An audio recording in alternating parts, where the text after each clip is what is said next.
Olá! Vamos começar com uma aula de introdução ao eletromagnetismo. Primeiramente, eu gostaria de falar qual que é a relação entre eletricidade e magnetismo. Uma conexão entre eletricidade e magnetismo é que cargas elétricas em movimento geram campo magnético. Então, imaginem que eu tenho uma pilha, essa pilha no momento não tem nenhuma tensão aplicada em seus terminais, e nesta pilha a gente coloca então em cada polo dela, positivo e negativo, uma espira. Se não tem tensão, não existe corrente. Se não tem corrente, não existe campo magnético. A partir do momento em que eu coloco tensão de 10 volts, percebam que os elétrons aqui entram em movimento e tendo então cargas elétricas em movimento, ou seja, corrente elétrica, vai existir a criação de um campo magnético, tá? E o campo magnético aqui está sendo representado por esses ímãs aqui em torno desta bobina. Percebam que nestes ímãs, nesse instante de tempo, está com uma ponta vermelha de um lado e a ponta branca do outro, tá? Indicando um certo sentido para a direção de campo magnético. Além disso, a partir do momento em que eu inverto a polaridade dessa minha pilha, percebam que a corrente elétrica vai circular por outro sentido na bobina, fazendo também com que o campo magnético varie o seu sentido. Tá? Agora percebam que a ponta vermelha está direcionada para o lado esquerdo. Então, cargas elétricas em movimento geram um campo magnético. Então, toda vez em que existir corrente elétrica, ou seja, movimentação de cargas elétricas, vai existir um campo magnético. A segunda relação é que variação de fluxo magnético, que a gente vai ver a seguir o que é o fluxo magnético, variação de fluxo magnético produz campo elétrico. Então, para ilustrar essa segunda regrinha, eu tenho aqui um ímã. Um ímã gera o campo magnético. Vocês vão entender depois com maiores detalhes o que é o fluxo magnético, mas percebam que mesmo não sendo o fluxo ou variando a posição deste ímã, as linhas de campo magnético que vão entrar aqui na área dessa espira vão fazer com que exista a geração de uma corrente elétrica nessa espira, fazendo então com que, se eu conectar um voltímetro nos terminais dessa espira, eu vou conseguir medir uma determinada tensão. Então, nós falamos das duas regras básicas. Cargas elétricas em movimento geram campo magnético e variação de fluxo magnético produz campo elétrico. Em relação à nossa primeira afirmação, que cargas elétricas em movimento geram campo magnético, foi feito um experimento pelo Oersted em 1820. Ele fez um experimento do fio de platina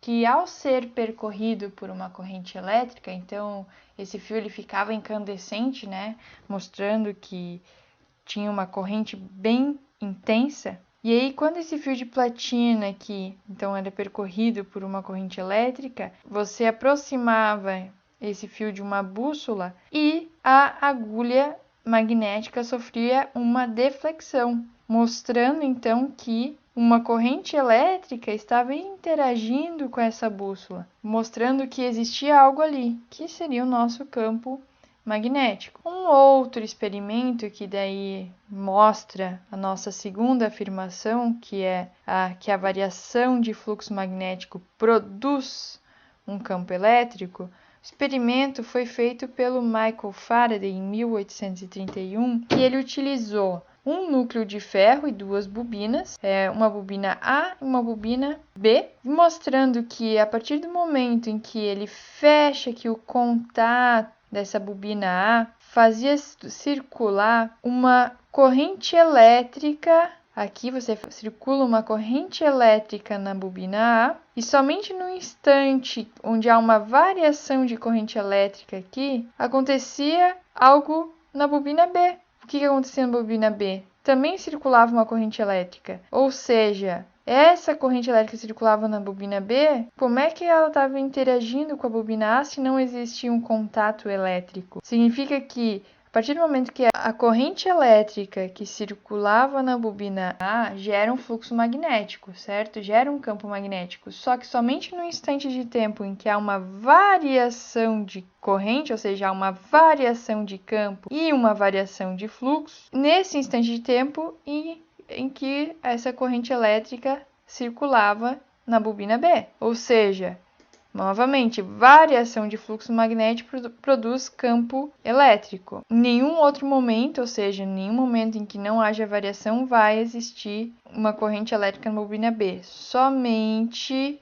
no momento onde há variação de corrente. Eu gostaria também de destacar que várias leis foram formuladas pelo físico James Clerk Maxwell. São um conjunto de leis que modelam vários fenômenos eletromagnéticos conhecidos e atualmente vários aparelhos são utilizados por causa dessa evolução dos estudos sobre o eletromagnetismo. Entre eles a gente pode citar os cartões magnéticos, transformadores de tensão, antenas, fornos micro-ondas, motores elétricos. Então vários equipamentos, vários aparelhos só existem por causa do desenvolvimento, né, destes conjuntos de leis formulados pelo físico Maxwell. Então, o que é o campo magnético? Primeiramente, o campo magnético pode ser uma região, né, do espaço onde as cargas elétricas em movimento são sujeitas à ação de uma força magnética capaz de alterar a trajetória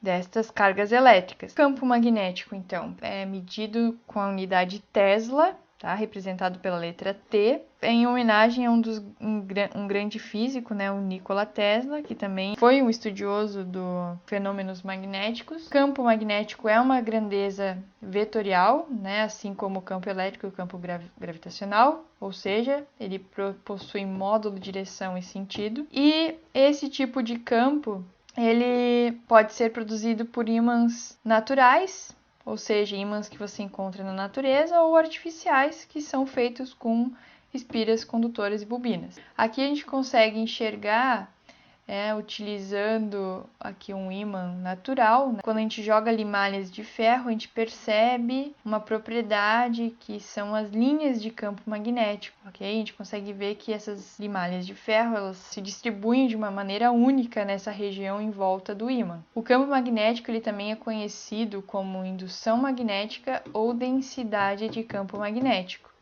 E além disso, o campo magnético ele atribui aos ímãs a capacidade de atraírem-se ou se repelirem. Como a gente falou, as linhas de campo magnético que surgem a partir do momento que nós jogamos limalhas de ferro, né?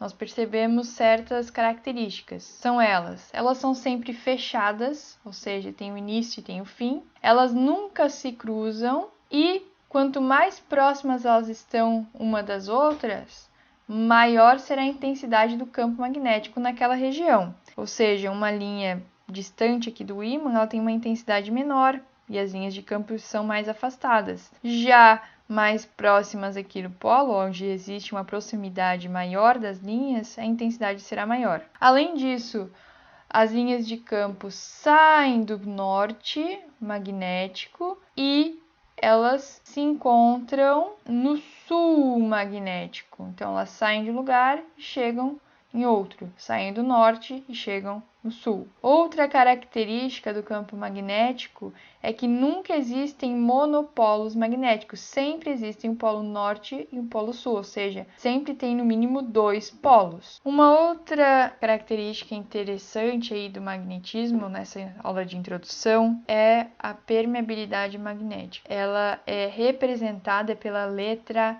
Mi e ela permite quantificar o valor magnético de uma substância. Então, a unidade é o Henry por metro ou Tesla vezes metro sobre ampere. Por exemplo, no vácuo, a gente representa por esse μ0 igual a 4π vezes 10 na menos 7 Tesla metro por ampere. A gente tem esta unidade que é uma constante para o vácuo. Se eu tenho qualquer outro material, e aqui a gente tem materiais como bismuto, água, o cobre, o ar, o oxigênio, o alumínio, o cobalto, o níquel, o ferro, a gente pode classificar estes materiais de acordo com a sua permeabilidade relativa, permeabilidade magnética relativa, que a gente representa pela letra μR. Por exemplo, o bismuto tem uma permeabilidade relativa de 0,999833. Ele é classificado como o material diamagnético. Qual que vai ser a permeabilidade magnética dele? Vai ser a permeabilidade relativa dada por esta tabela vezes a permeabilidade do vácuo. Ou seja, todos os materiais eles são representados por uma permeabilidade magnética relativa. O valor da permeabilidade final vai ser o valor dessa permeabilidade relativa vezes a permeabilidade do vácuo. Além disso, nós podemos falar, por exemplo, que o ar ele tem uma permeabilidade muito próxima da do vácuo. E a gente considera que a permeabilidade relativa, então, é 1, ou seja, 1 vezes μ0, que é 4π vezes 10 a menos 7, vai dar o valor da permeabilidade do ar. Se eu trato de um material ferromagnético, ele tem uma permeabilidade relativa de 7.000. 7.000 vezes a permeabilidade do vácuo. A classificação magnética, então, são 3. Toda vez que o meu material tem uma permeabilidade inferior a 1, ele é classificado como diamagnético. Um valor próximo a 1, mais superior, é um material paramagnético. Os materiais que são muito superiores ao valor unitário, como cobalto, níquel, ferro, são classificados como materiais ferromagnéticos. A permeabilidade magnética nada mais é do que uma maneira de mensurar o campo magnético no interior de um material, devido à existência de um campo magnetizante já existente naquela região onde o material é colocado. Então, ao colocar um material no local considerado, no interior desse material, vai existir a presença de um campo magnético B. Tanto H, campo magnetizante, quanto B são grandezas vetoriais. Existe uma relação para o campo magnético, então, e o campo magnetizante. Sempre depende da permeabilidade magnética do material. Qual que é a diferença de campo magnetizante para campo magnético? O campo magnetizante ele depende unicamente de uma corrente pré-estabelecida. A unidade do campo magnetizante é ampere por metro.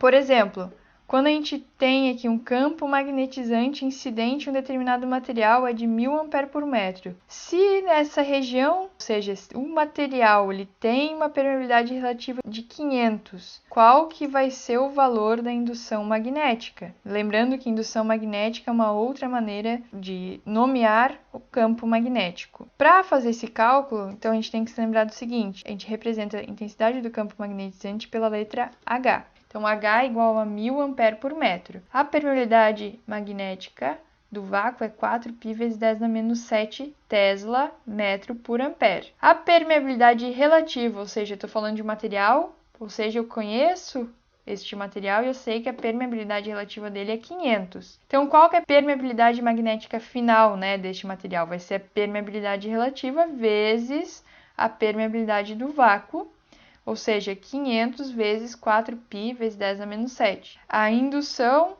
ou o campo magnético vai ter o valor da permeabilidade vezes o campo magnetizante, ou seja, 500 vezes 4π vezes 10 a menos 7 vezes 1000. Colocando tudo isso na calculadora, a gente consegue calcular o valor final do campo magnético em Tesla. O valor final deu 628,32 militesla. Um outro exemplo é dado aqui. Calcule o campo magnético provocado pelo mesmo campo magnetizante da questão anterior quando o meio é o ar. Ou seja, o que nós mudamos na questão simplesmente é a região. A região agora não é uma região com material de permeabilidade de 500, e sim a permeabilidade relativa do ar é 1. Então, percebam, a gente tem o mesmo campo magnetizante, 1000 ampere por metro. A permeabilidade relativa do vácuo é uma constante de 4π vezes 10 na menos 7. E a permeabilidade relativa do ar é 1. Quanto que é o valor da permeabilidade magnética? Vai ser a permeabilidade relativa vezes a permeabilidade constante do vácuo. Então, 1 vezes 4π vezes 10 na menos 7. A indução magnética, ou seja, o campo magnético em Tesla, vai ser este valor vezes o H. E o resultado final vai ser 1,26 militesla. Percebam que no primeiro exemplo eu tenho o resultado final, onde tenho maior permeabilidade relativa, eu vou ter um maior campo magnético. No ar, o campo magnético final é bem inferior do que quando meu material tem a permeabilidade relativa de 500. Então, vamos fazer alguns exemplos para o cálculo de HB e fluxo magnético, sendo que o H é o campo magnetizante, B é o campo magnético, também conhecido como indução magnética, H, campo magnetizante, a unidade é ampere por metro, B, a unidade é Tesla e o fluxo magnético, a unidade é Weber. O campo magnetizante incidente em um determinado material é 350 ampere por metro. H é igual a 350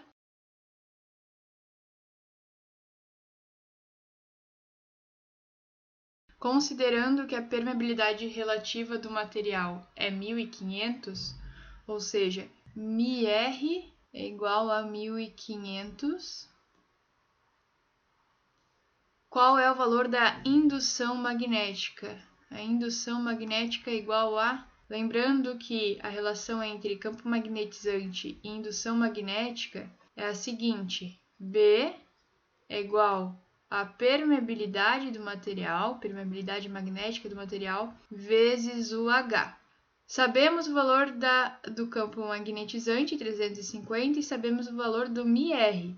Para calcular o μ, permeabilidade magnética do material, a gente sabe que é o valor da permeabilidade relativa vezes a permeabilidade do vácuo, sendo que essa permeabilidade do vácuo é uma constante. A gente tem que sempre substituir aqui 1500 pela constante 4π vezes 10 na menos 7. Unidade Tesla por ampere por metro. Então, a gente vai substituir aqui isso aqui diretamente nessa equação. Então, ó, 1500 vezes 4 vezes π vezes 10 na menos 7 vezes o campo magnetizante de 350 ampere por metro.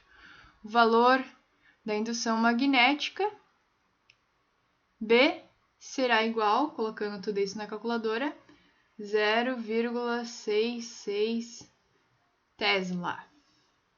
Aqui no segundo exercício, ele pede para calcular a indução provocada pelo mesmo campo magnetizante da questão anterior, mas agora considerando que o meio é o ar, a permeabilidade relativa é igual a 1. Significa que a permeabilidade magnética vai ser igual a 1 vezes a permeabilidade do vácuo. Então, normalmente a gente considera aqui a permeabilidade magnética do ar igual a do vácuo, certo? Que vai ser igual a 4 vezes π vezes 10 na menos 7 Tesla por ampere, né, por metro, ou aqui no caso, vezes o metro, se for considerado aqui em cima.